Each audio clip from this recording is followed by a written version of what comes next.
तो हम लोग लिक्विड सॉल्यूशन पढ़ रहे थे। लिक्विड सॉल्यूशन में हम लोगों ने वेपर प्रेशर के बारे में काफी सारी चीजें डिस्कस कर ली थी। पहले तो वेपर प्रेशर का डिफिनेशन देख लिया था, फिर वेपर प्रेशर किन किन चीजों पर डिपेंड करता है उससे रिलेटेड कुछ नोट पॉइंट्स देख लिए थे। वेपर प्रेशर टेम्परेचर के साथ कैसे वेरी करता है ये भी देख लिया था, और इस पर एक मैथमेटिकल कैलकुलेटिव क्वेश्चन भी हमने देख लिया था। आज हम लोग कोलिगेटिव प्रॉपर्टीज के बारे में बात करें। तो पहले कोलिगेटिव प्रॉपर्टीज को समझते हैं क्या होता है। मान लेते हैं ये हमारा एक सॉल्यूशन है, आपको पता है ये सॉल्यूशन है, तो इसमें कुछ ना कुछ सॉल्वेंट होगा पहले, और इसमें हम लोग सॉल्यूट ऐड करते हैं।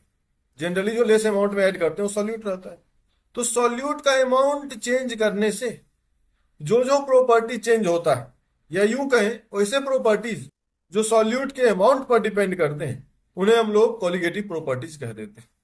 फॉर एग्जाम्पल, अगर मैं एक बहुत सिंपल सा एग्जाम्पल लूं समझने के लिए, तो मान लेते हैं सॉल्वेंट अपना वाटर था, और इसमें हम लोग शुगर ऐड कर रहे हैं, शुगर सॉल्यूशन बना रहे हैं। तो अगर हम लोग शुगर ऐड करेंगे तो इसमें एक प्रॉपर्टीज आएगी स्वीटनेस, इसकी मिठास बढ़ती जाएगी। तो जितना ज्यादा हम लोग शुगर ऐड करेंगे, शुगर यहाँ पर क्या है अपने लिए, सॉल्यूट, तो जितना ज्यादा हम लोग सॉल्यूट ऐड करेंगे उसी पर हमारा स्वीटनेस डिपेंड करेगा। तो यहाँ पर ये क्या हो गया हमारा कोलिगेटिव प्रॉपर्टीज। वही यहाँ पर डिफिनेशन लिखा हुआ है, the properties of a solution which depends on the amount of solute particle present in it are known as colligative properties। अब इसके कुछ एग्जांपल्स भी हैं जो हम लोग आगे देखेंगे। एक है relative lowering of vapour pressure, ये एग्जांपल है कोलिगेटिव प्रॉपर्टीज का। इसके अलावा elevation in boiling point, depression in freezing point, और ऑस्मोटिक प्रेशर। ये सब आप लोगों ने सुन रखा होगा, अगर नहीं सुना होगा तो एक एक करके बारी बारी से इन सब के बारे में पढ़ें। ये देखें चारों प्रॉपर्टीज के नाम अपने पास लिखे हुए हैं। अच्छा, आप अभी चाहें तो नोट कर लें, या फिर आपको अगर ये नोट्स चाहिए तो आप टेलीग्राम ग्रुप ज्वाइन कर लें, लिंक डिस्क्रिप्शन बॉक्स में दी हुई है, वहां आपको ये नोट का पीडीएफ एज इट इज मिल जाएगा, है ना। ये चारों ही हमारे क्या है, कोलिगेटिव प्रॉपर्टीज। बारी बारी से सबको पढ़ेंगे। सबसे पहले हम लोग पढ़ेंगे relative lowering of vapour pressure. लेकिन relative lowering of vapour pressure को समझने से पहले हमें रॉल्स लॉ के बारे में समझना पड़ेगा कि रॉल्स लॉ क्या होता है। तो आइए हम लोग पहले रॉल्स लॉ को समझ लेते हैं। ये हमारा एक कंटेनर है, इसमें कोई एक प्योर लिक्विड है, प्योर लिक्विड यानी कि इसमें भी कुछ भी मिक्स नहीं किया गया है। मान लेते हैं वाटर ही है, तो इस प्योर लिक्विड का वेपर प्रेशर, इसको अगर मैं ए बोल दूं तो इसका हम लोग वेपर प्रेशर रिप्रेजेंट करते हैं पी नोट ए के साथ, यानी कि ए लिक्विड का, प्योर लिक्विड का वेपर प्रेशर पी नोट ए, ये हमारा लिक्विड। अब आप क्या करें, इसमें कोई नॉन वोलेटाइल सॉल्यूट ऐड कर दें। हमने इसमें ऐड कर दिया नॉन वोलेटाइल सॉल्यूट, यानी कि जो सॉल्यूट हमने ऐड किया वो वोलेटाइल बिल्कुल नहीं है। फॉर एग्जाम्पल लेट से शुगर ही ऐड कर दिया हमने, या सॉल्ट ऐड कर दिया कुछ, तो यहां पर हमारा एक सॉल्यूशन बन गया जिसमें वाटर भी होगा और शुगर भी होगा। ये हमारा सॉल्यूशन है। ये अब प्योर नहीं है, इसमें शुगर भी है और साथ में वाटर भी है। तो अब इस सॉल्यूशन का जो वेपर प्रेशर होगा वो पी नोट ए के बराबर नहीं होगा, क्योंकि ये लिक्विड तो अपना वोलेटाइल था। जब ये प्योर था तो इसकी वेपर में जाने की टेंडेंसी थी सबकी, लेकिन अब यहाँ पर कुछ शुगर पार्टिकल्स भी होंगे, और शुगर की तो वेपर में जाने की टेंडेंसी ना के बराबर है। तो इसका जो वेपर प्रेशर होगा वो कम हो जाएगा, पी नोट ए से तो कम होगा, ये बात तो तय है, क्योंकि अब इसमें शुगर भी आ चुका है। कितना कम होगा, वो कितना कम होगा वो जानने के लिए हमें जानना पड़ेगा इनका मोल फ्रैक्शन। किसका, शुगर का या वाटर का, किसी एक का निकालने, क्योंकि दोनों का सम तो 1 होना है, तो किसी एक का निकालने तो दूसरे का पता चल जाएगा। तो जो मोल फ्रैक्शन ऑफ ए लिक्विड है वो 1 से तो कम होगा, ये बात है, क्योंकि एक्स ए प्लस एक्स बी 1 होता है, अगर आपको मालूम है तो किसी भी सॉल्यूशन के लिए। तो ये जो सॉल्यूशन है इसका जो वेपर प्रेशर होगा उसको अगर मैं बोल दूं पी सॉल्यूशन, यहां पर एस लिख दो, पी सॉल्यूशन जो होगा वो पी नोट, जो प्योर लिक्विड का वेपर प्रेशर है, into mole fraction of that volatile component. यहां पर वोलेटाइल कंपोनेंट अपना क्या था, ए, जिसको वाटर लिया था हमने, ए लिक्विड। तो जो अपना वोलेटाइल कंपोनेंट है उस प्योर लिक्विड का वेपर प्रेशर लें, फिर उसके मोल फ्रैक्शन से मल्टीप्लाई कर दें, तो हमें सॉल्यूशन का वेपर प्रेशर मिल जाएगा। यही है रॉल्स लॉ। देखिए यहां पर लिखा हुआ है Rawls law, the vapour pressure of any volatile component, जैसे वाटर और शुगर में वाटर अपना वोलेटाइल कंपोनेंट था, वो मिक्सचर बनाया था हम, वो कितना होगा, तो product of mole fraction of that component यानी कि water and vapour pressure of pure component. तो मैं लिख सकता हूं P solution is equals to vapour pressure of pure liquid into mole fraction of that component, that volatile. अरे मेरे ख्याल से आपको समझ में आ गया होगा, जो डायग्राम या जो एग्जांपल से मैंने समझाया वो भी देखें यहाँ पर लिखा हुआ है। प्योर लिक्विड का वेपर प्रेशर मिल गया पी नोट, उसमें कोई सॉलिड या नॉन वोलेटाइल सॉल्यूट ऐड किया है ना, तो इसका जो सॉल्यूशन बना नया सॉल्यूशन, इसका वेपर प्रेशर क्या होगा, तो एक्स सॉल्वेंट जो कि अपना वोलेटाइल था उसका mole fraction into pure liquid का वेपर प्रेशर। तो यहां तक आपको समझ में आया होगा। अब इसमें कुछ मैथमेटिकल मॉडिफिकेशन करके हम लोग जो यूजफुल रिजल्ट है वो निकालने की कोशिश करते हैं। तो अभी हमने देखा कि सॉल्यूशन का जो वेपर प्रेशर है वो क्या आ रहा था, P note into mole fraction of solvent. अब किसी भी सॉल्यूशन के लिए मोल fraction of solvent plus mole fraction of solute क्या हो जाएगा अपने लिए 1। तो यहां से मैं लिख सकता हूं क्या, सॉल्वेंट की जगह 1 माइनस सॉल्यूट लिख सकता हूं। इस सॉल्यूट को आप इधर लेके जाएंगे तो 1 माइनस सकता हूं, vapour pressure of solution is equals to P note into 1 minus mole fraction of solute. अब देखिए ध्यान से, इसको अंदर ले जाए मल्टीप्लाई कर दें तो P S is equals to P note minus P note into X solute. अब आपको क्या करना है, पी एस को इधर ले आए, पी एस को इधर ले आए और इस P note into X solute को उधर ले जाए, तो P note minus P S is equals to P note into X solute. अब P note minus P S upon P naught, इसकी वैल्यू क्या आ गई, मोल फ्रैक्शन ऑफ। ये है अपना यूजफुल रिजल्ट। इसको अब ध्यान से समझेंगे, ये क्या है, ऊपर क्या है, ये हमारा प्योर लिक्विड का वेपर प्रेशर था, फिर ये क्या है, सॉल्यूशन का वेपर प्रेशर। तो मान लेते हैं प्योर लिक्विड का वेपर प्रेशर था 10, सॉल्यूशन को हो गया 8, तो कितने से कम हो गया, 2 से, 10 माइनस 8। तो ऊपर जो लिखा है वो ये लिखा है P note minus P S, मतलब इनिशियली कितना था माइनस बाद में कितना हो गया, यानी कि वेपर प्रेशर में कितने का चेंज हुआ, ये ऊपर लिखा है P note minus P S, और divided by initial vapour pressure. इसको अगर इनिशियल वेपर प्रेशर यानी कि प्योर लिक्विड के वेपर प्रेशर से डिवाइड कर दें तो इसी को हम लोग कहते हैं relative lowering of vapour pressure, क्योंकि ऊपर लिखा है हमारे पास लोअरिंग ऑफ वेपर प्रेशर और उसको डिवाइड कर दिया ओरिजिनल इनिशियल वैल्यू से, प्योर लिक्विड के वैल्यू से, तो ये जो आ रहा है इसी को हम लोग बोलते हैं relative lowering of vapour pressure. और relative lowering of vapour pressure किसके बराबर आ रहा है, मोल फ्रैक्शन ऑफ सॉल्यूट के बराबर। ये देखें एक एक चीज यहां पर लिखी हुई है। अब आप बताओ, मोल फ्रैक्शन ऑफ सॉल्यूट, अगर अमाउंट ऑफ सॉल्यूट चेंज करेंगे तो क्या मोल फ्रैक्शन ऑफ सॉल्यूट भी चेंज होगा, और मोल फ्रैक्शन ऑफ सॉल्यूट चेंज होगा तो क्या relative lowering of vapour pressure जो है वो अमाउंट ऑफ सॉल्यूट पर डिपेंड हुआ या नहीं हुआ, बिल्कुल हुआ। इसीलिए relative lowering of vapour pressure को हम लोग क्या बोल देते हैं, कोलिगेटिव प्रॉपर्टीज।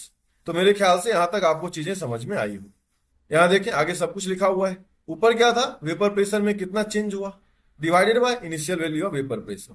तो डेल्टा वीपी क्या है, लोअरिंग ऑफ वेपर प्रेशर। इसको जब इनिशियल वेपर प्रेशर से डिवाइड कर दिया यानी कि प्योर लिक्विड के वेपर प्रेशर से डिवाइड कर दिया तो हमें मिल गया relative lowering of vapour pressure. तो relative lowering of vapour pressure जो है वो एक कोलिगेटिव प्रॉपर्टी हो गई। कोई आपसे पूछे क्या lowering of vapour pressure colligative property है, तो जवाब है नहीं। कोलिगेटिव प्रॉपर्टी क्या है, relative lowering of vapour pressure. अब एक चीज और, हमने ये फाइंड कर लिया P note minus P S upon P note is equals to mole fraction of solute. तो मोल फ्रैक्शन ऑफ सॉल्यूट को ऐसे लिख सकते हैं, mole of solute divided by mole of solute plus mole of solvent. यहां पर small N है अपना mole of solute, capital N है अपना मोल ऑफ सॉल्वेंट। अगर आप सोचो क्वेश्चन में दिया हुआ हो कि कोई वेरी डाइल्यूट सॉल्यूशन है, तो क्या डाइल्यूट सॉल्यूशन के लिए हम लोग मोल ऑफ सॉल्वेंट के रिस्पेक्ट में मोल ऑफ सॉल्यूट को इग्नोर मार सकते हैं, नेग्लेक्ट मार सकते हैं। तो क्या हो जाएगा हमारा relation, P note minus P S upon P note is equals to small N by capital N. Small N है mole of solute, capital N है मोल ऑफ सॉल्वेंट। लेकिन ये रिलेशन तभी वैलिड होगा जब वेरी डाइल्यूट सॉल्यूशन गिवन हो। कैसा solution given हो, वेरी डाइल्यूट सॉल्यूशन। ये सारी चीजें जो मैंने यहाँ एक्सप्लेन की है वो आगे लिखा हुआ है, आप यहाँ चेक कर लो। Relative lowering of vapour pressure एक कोलिगेटिव प्रॉपर्टी है, जबकि lowering of vapour pressure colligative property नहीं। यहाँ पर देखिए P note minus P S upon P note is mole fraction of solute. इसको मैं लिख सकता हूँ mole of solute upon mole of solute plus solvent. अब मोल ऑफ सॉल्यूट को यहाँ इग्नोर मार सकते हैं फॉर वेरी डाइल्यूट सॉल्यूशन।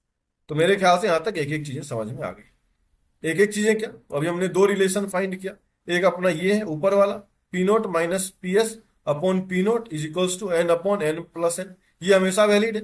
लेकिन अगर स्मॉल एन को इग्नोर कर दें फॉर वेरी डाइल्यूट सॉल्यूशन तो अपना ये रिलेशन आ जाएगा, ये केवल वेरी डाइल्यूट सॉल्यूशन पर वैलिड है। अब ध्यान से देखें, एक बहुत यूजफुल रिजल्ट निकालने जा रहा हूं।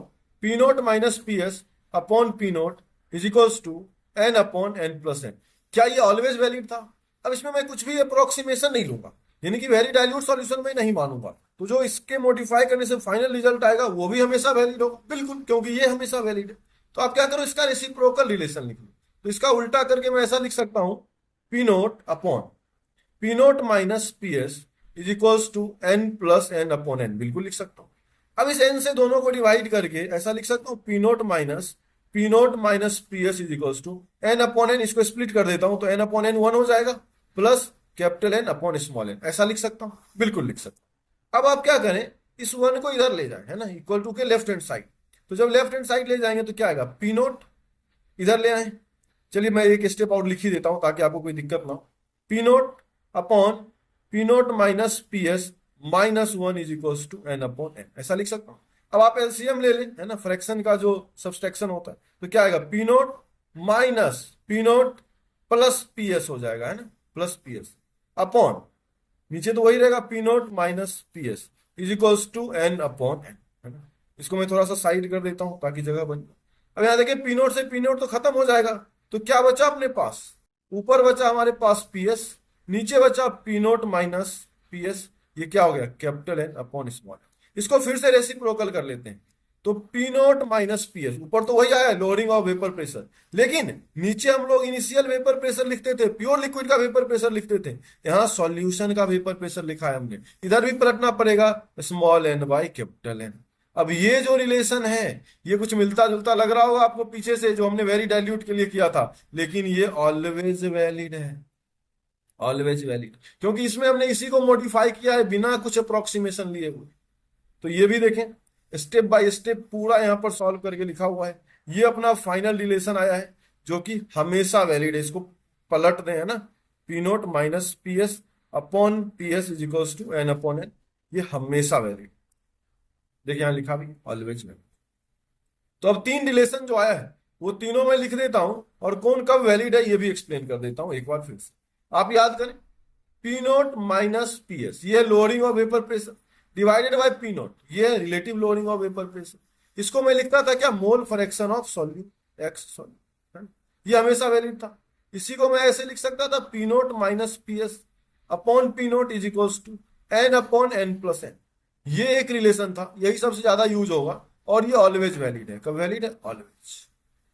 लेकिन अगर मैं इसी में अप्रोक्सीमेशन ले लूं, है ना, तो नीचे से स्मॉल एन इग्नोर हो जाता था। ये वैलिड था कब, वेरी डाइल्यूट सॉल्यूशन के लिए, ये तभी वैलिड था जब सॉल्यूशन कैसा हो, वेरी डाइल्यूट। अब एक और रिलेशन आया था, P note minus P S, नीचे पी नोट की बजाय अगर मैं पी एस लिख दूं, है ना, तो ये भी कब वैलिड था, ऑलवेज वैलिड था, क्योंकि इसी में मॉडिफिकेशन करके ये आया था, तो ये भी अपना ऑलवेज वैलिड है, ऑलवेज। तो ये तीनों ही रिलेशन आप ध्यान रखेंगे। ये हमने कैसे निकाला, रॉल्फ लॉ से ही ये हमने कैसे निकाला, रॉल्फ लॉ से ही निकाला। अब आप ध्यान से एक चीज देखें, आज हमने क्या क्या पढ़ लिया है। आज हमने कोलिगेटिव प्रॉपर्टी से स्टार्ट किया था सबसे पहले, कि कोलिगेटिव प्रॉपर्टीज क्या होती, उसका डिफिनेशन पढ़ा। कौन कौन से कोलिगेटिव प्रॉपर्टीज चैप्टर में पढ़ने, 4 कोलिगेटिव प्रॉपर्टीज थे, relative lowering of vapour pressure, elevation in boiling point, depression in freezing point, और ऑस्मोटिक प्रेशर, ये चारों। इसमें सबसे पहले हमें पढ़ना था relative lowering of vapour pressure, लेकिन वो पढ़ने के लिए हमें कोलिगेटिव प्रॉपर्टी के बाद रॉल्फ्स लॉ पढ़ना जरूरी था। तो हमने रॉल्फ्स लॉ को पहले समझा, एक लिक्विड लिया, उसमें सॉलिड ऐड किया, सॉलिड सॉल्यूट, फिर उससे एक रिलेशन आया, उस रिलेशन से हमने नए 3 रिलेशन निकाले। तो इस तरह से हमने relative lowering of vapour pressure का थ्योरी वाला पार्ट पढ़ लिया। अब अगले वीडियो में मैं यही सारे फॉर्मूलाज आपको अप्लाई करके relative lowering of vapour pressure के क्वेश्चंस को सॉल्व करना सिखाऊंगा। तो इस वीडियो में इतना ही रखते हैं। Bye all, thank you.